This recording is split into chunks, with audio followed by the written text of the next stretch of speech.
Hello po mga kabiday, sa magandang oras sa lahat at welcome po sa aking channel. Ito magandang pag-usapan po ito no? Itong subsistence allowance po ng Armed Forces of the Philippines po. Kung maalala ho ninyo mga kabida, meron hong pagkakataon na nag-courtesy call po itong mga generals, no? Ito pong mga high-ranking officers ng Armed Forces of the Philippines. Doon ho sa opisina ni House Speaker Martin Romualdez, po, no? At doon ho, inanunsyo po ng Speaker of the House, doon sa kanila, na meron hong increase doon ho sa subsistence allowance ng AFP, na mula 150 pesos per day, per soldier po, gagawin po itong 350 pesos. Okay? So, malaki na yun, no? So, dahil doon, masaya yung mga officers po ng AFP, dahil mantakin nyo from 150 magiging 350 na po, yung food allowance po ng ating mga kasundaluhan, po. Now, ilang araw nun, okay, after that occasion mga kabida, nagkaroon ho ng phone call po itong si House Speaker Martin Romualdez kay General Romeo Bronner, I think that was December 11, Okay? Yung phone call conversation na yon ay ipinost po doon ho sa page po ni Speaker Romualdez, Martin Romualdez yung kanyang page, po. At doon nakita ho natin, narinig po natin yung conversation, between the House Speaker and General Bronner, kung saan po ay ibinalita po ni House Speaker Romualdez yung approval po ng subsistence allowance, yung increase po ng subsistence allowance, na naging 350 pesos na po, At in fact, yung approval ay hindi lang po simpleng approval yon. Approval mula sa BICAM at in fact na ratify na raw yung budget na yon, po mga kabida, So, nung narinig po yun ni General Bronner, masaya yon, Masaya po ito at in fact nagpasalamat po ito kay House Speaker Romualdez. Okay. Now, meron po akong nabasa, isa pong post, actually dalawang post po ito, ni General Romeo Poquis, Dati hong general po ito ng Air Force, ng Armed Forces of the Philippines, po. Yung unang post po niya, ito mga kabida, babasahin ko medyo disturbing po kasi Una, ang title po niyang kanyang post po ay Increase in Food Allowance a Dishonor. So nagtataka po ako, bakit dishonor? Dapat masaya yung mga sundalo, doon ho sa ipinangakong increase, Okay. Ito po, babasahin ko yung body ng naturang post po ni General Poquis. Soldiers need increase in their food allowance. All right. But when the increase is not initiated, approved, and announced by the Commander-in-Chief, something is amiss and very alarming. Kumbaga, ang nag-anunsyo kasi doon ho sa increase ay hindi the President himself, Yung Speaker of the House. Yun yung nag-anunsyo Yun yung nangako doon ho sa mga officers po ng AFP. Hindi ho ang Pangulong Marcos, po. Okay, tuloy po tayo.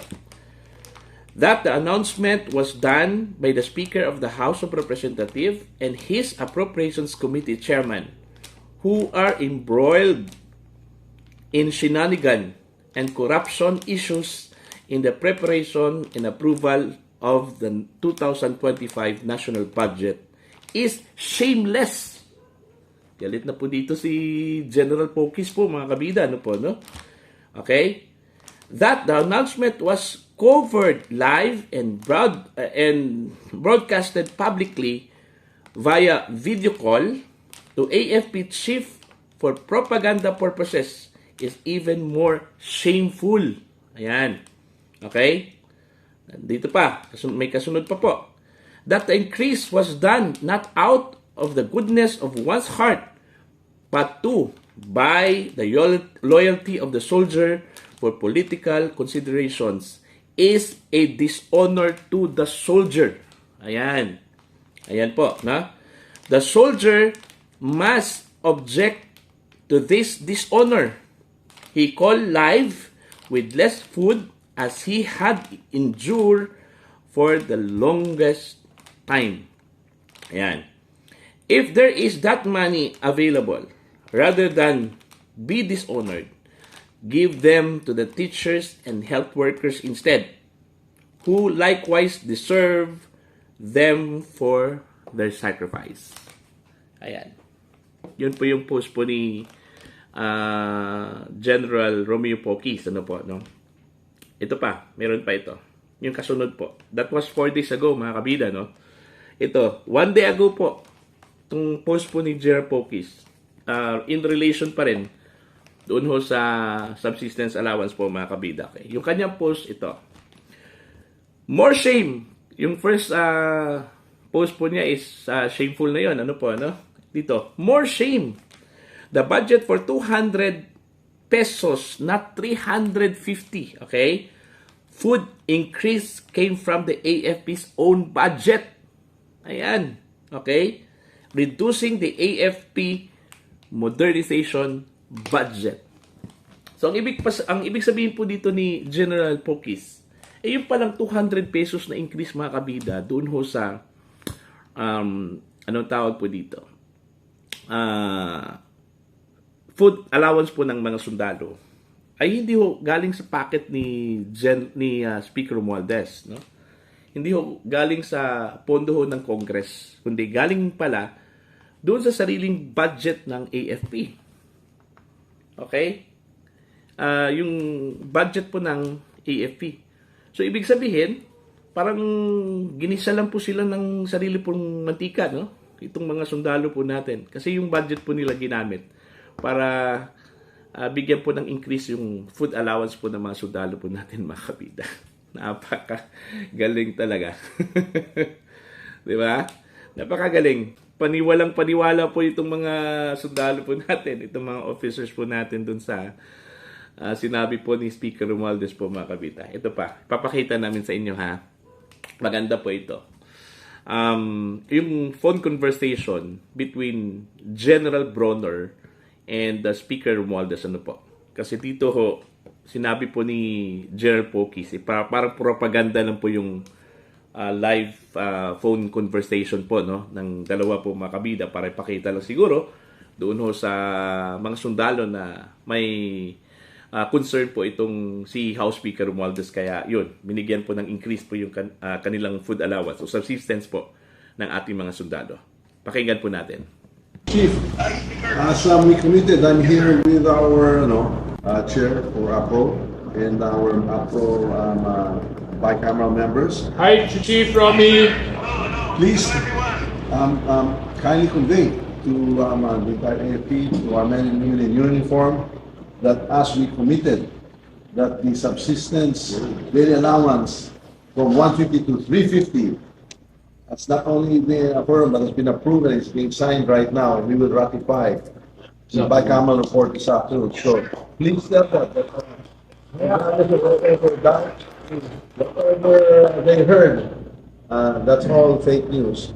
Basta nagsalita tayo when we speak, I as the Speaker and the House, when we speak, we mean it and we will always deliver.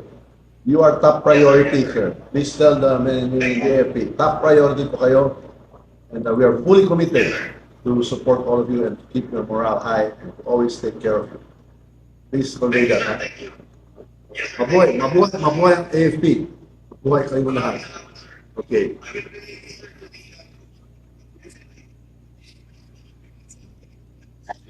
So that is signed here in the BICA. It will be ratified tonight in the plenary. We will ratify the budget on Wednesday, and the President will sign it into law. That is as good as gold. So I just wanted to allay any fears that there was anything other than what we had committed in Zambales to you and to the troops. Mabuhay.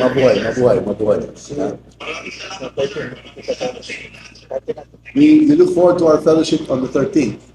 Aguinaldo. Okay. Mabuhay. Merry Christmas to all. Thank you. Yes. More will be coming. We'll be looking for more ways to support the troops. Assure them. We assure them more for next year as well. Thank you. Thank you.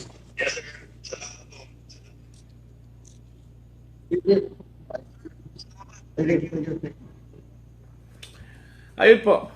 Pasensya na po, medyo hindi masyado malinaw yung kanilang conversation kasi walang microphone kasi naka-phone, live phone na conversation lang po, no? Yung video po mga kabida. Anyway, courtesy po yon sa page po ni House Speaker Martin Romualdez. Anyway, now, ano po yung masasabi po ninyo dito mga kabida? Yung na-discover po ninyo, no? At saka na-discover po ni General Pokis, no? You can comment down sa comment section mga kabida, no? And of course, titingnan na lang po natin ito kung anong magiging resulta po dito mga kabida. So yun lang po yung concern po ni General Pokis po mga kabida. Hindi ho ang Pangulo yung nag-anunso, no? So something is wrong, no? Something is wrong. Kasi dapat ang mag-anunsyo doon at ang dapat mangako doon mga kabida, itong si President Marcos, ano, hindi ho si Speaker Romualdez. Dito ho parang si Romualdez siya yung presidente ng Pilipinas, ano po, no? Kasi parang lahat ho ng transaction mga kabida sa kanya di ba? Kaya nagtataka po tayo, sino ba talaga presidente ng Pilipinas? Si Marcos o itong si Romualdez? Bakit siya yung unang-una nangako doon ho sa mga sundalo po natin, ano? So yun, mga kabida, no? So para doon sa mga hindi pa po subscribers ko sa aking channel, you can subscribe. Just click the subscribe button and also click the notification bell para updated po kayo mga kabida sa aking mga uploads. Maraming salamat po sa inyong lahat at God bless po.